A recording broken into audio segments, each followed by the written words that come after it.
بسم اللہ الرحمن الرحیم۔ السلام علیکم پیارے بچوں، کیسے ہیں آپ؟ یقیناً ٹھیک ہوں گے، تندرست ہوں گے۔ پیارے بچوں، جیسا کہ آپ جانتے ہیں ہم پڑھ رہے ہیں اپنی اردو، اور جماعت ہے ہماری پنجم، یعنی اردو کی 5ویں کتاب۔ پیارے بچوں، ہمارا پہلا سبق جو حمد ہے، ایک نظم ہے، آج ہم اس کو دوسرے حصے میں پڑھنے جا رہے ہیں، اور آپ اچھے سے جانتے ہیں یہ ہماری درسی کتاب کا پہلا سبق ہے، یعنی نظم ہے، اور اس کا عنوان ہے حمد۔ ہمارے آج کے سبق میں شامل حاصلات تعلم کچھ اس طرح سے ہیں۔ لغت سے الفاظ کے معنی تلاش کر سکیں، یعنی آج آپ لغت کا استعمال، اس سے معنی تلاش کرنا، ان کے مطالب، اس کا ماخذ تلاش کرنا سیکھیں گے۔ آپ کو شاید یاد ہوگا کہ ہم نے اپنی پچھلی جماعت میں، یعنی جماعت چہارم میں بھی لغت کا استعمال سیکھا، اور بعد میں ہم نے اس کو استعمال کرتے ہوئے پورا سال اپنے اسباق میں ایسے الفاظ جن کے معنی تلاش کرنے میں دقت محسوس ہوئی، اس کو وہاں سے تلاش کیا اور اس سے فائدہ اٹھایا۔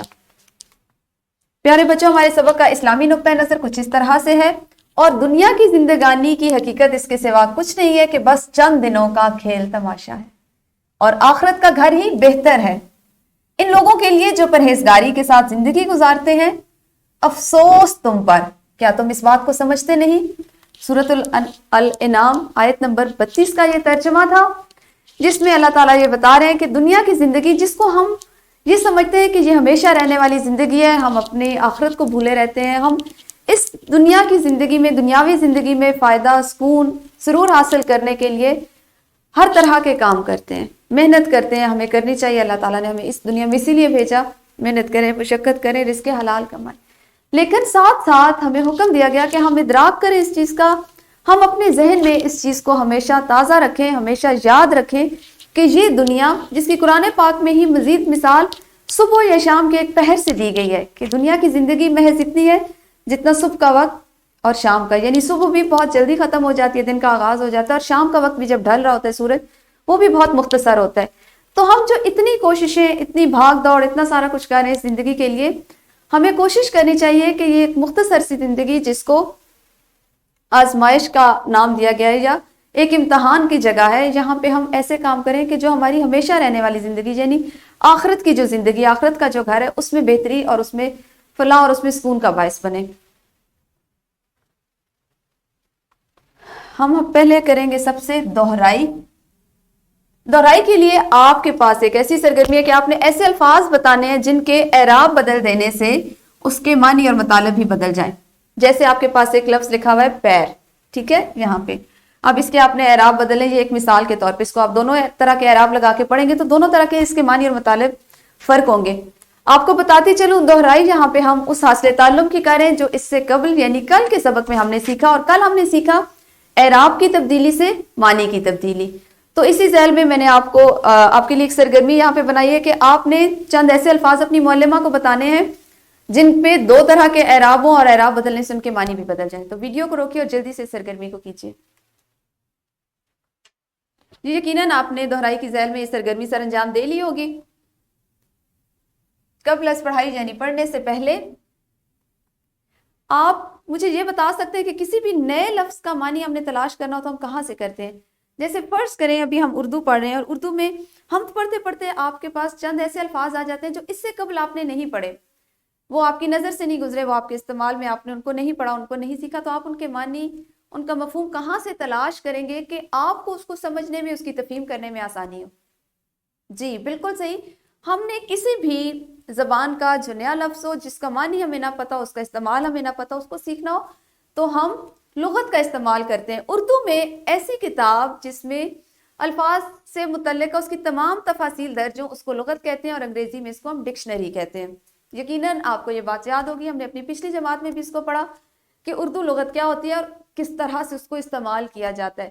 مزید میں آج آپ کو اس کے بارے میں اس لیے بتاؤں گی کہ اگر کوئی بچہ ایسا رہ گیا ہو جس نے ابھی لغت کا استعمال نہ سیکھا ہو تو اس کے لیے بھی آسانی ہو جائے۔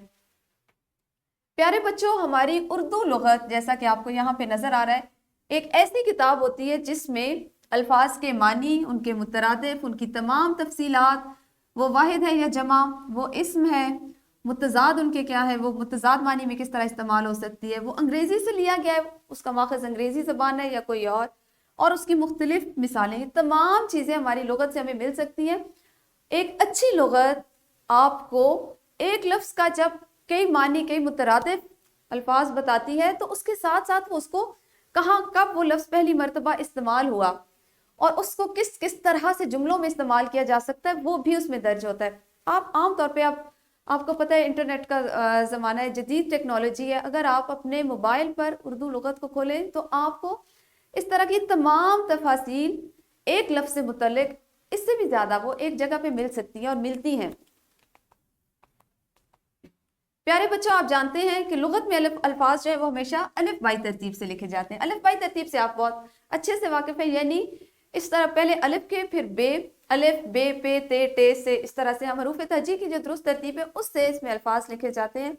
اسی طرح ہم ان کے معنی تلاش کرتے ہیں. اس سے مراد یہ ہے کہ سب سے پہلے یہ دیکھیں گے کہ لفظ کس حرف سے شروع ہوتا ہے, پھر یہ دیکھیں گے کہ پہلے لفظ, جیسے آپ نے فرض کریں ابتدا, میں مثال سے آپ کو سمجھاتی ہوں, آپ نے لفظ تلاش کرنا ہے ابتدا, اس کا معنی, تو اب یقینی طور پہ آپ کو اس بات کا اندازہ ہے کہ اس کا پہلا لفظ حرف جو ہے وہ الف ہے. آپ نے الف کے تمام الفاظ جہاں پہ دیے جاتے ہیں اس میں بھی اس کے بعد اسے اگلا لفظ دیکھا جاتا ہے, اگلا حرف دیکھا جاتا ہے. جیسے الف کے بعد اگلا حرف بے ہے تو ہم الف کی جو الفاظ ہیں اس میں الف کے بعد بے والے جو الفاظ ہیں سب سے پہلے اسی براہ راست اسی صفحے پہ جائیں گے جہاں پہ الف کے بعد بے سے شروع ہونے والے یا بے سے بننے والے جو حروف الفاظ ہیں وہ شامل ہوتے ہیں.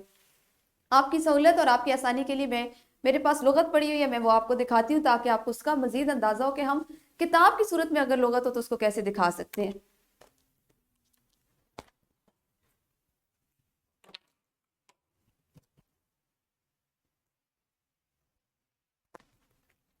جیسے یہ دیکھیں, یہ ایک لغت ہے, ٹھیک ہے, اظہر اللغات, اس طرح کی یہ کتاب ہوتی ہے. آپ اس کی ضخامت دیکھیے کہ یہ کتنی زیادہ صفحے یا کتنی ضخیم کتاب ہے, ٹھیک ہے. اس کتاب میں اگر آپ میں آپ کو اس کا ابتدائی صفحہ دکھاؤں تو وہ اس طرح سے ہے, یقیناً آپ اس کو دیکھ پا رہے ہوں گے اس طرح سے. اس پہ آپ کو تشریح علامات نظر آ رہی, یعنی مختلف علامات ہیں جو آپ کو لغت میں دکھائی دیں گی. ان کا یہ مطلب ہے کہ یہ لفظ جو آپ تلاش کر رہے ہیں اس کے بارے میں اس کی تفاصیل درج ہوتی ہیں. ابھی ہم دیکھ لیتے ہیں, جیسے چلیں یہیں سے ہم دیکھ لیتے ہیں.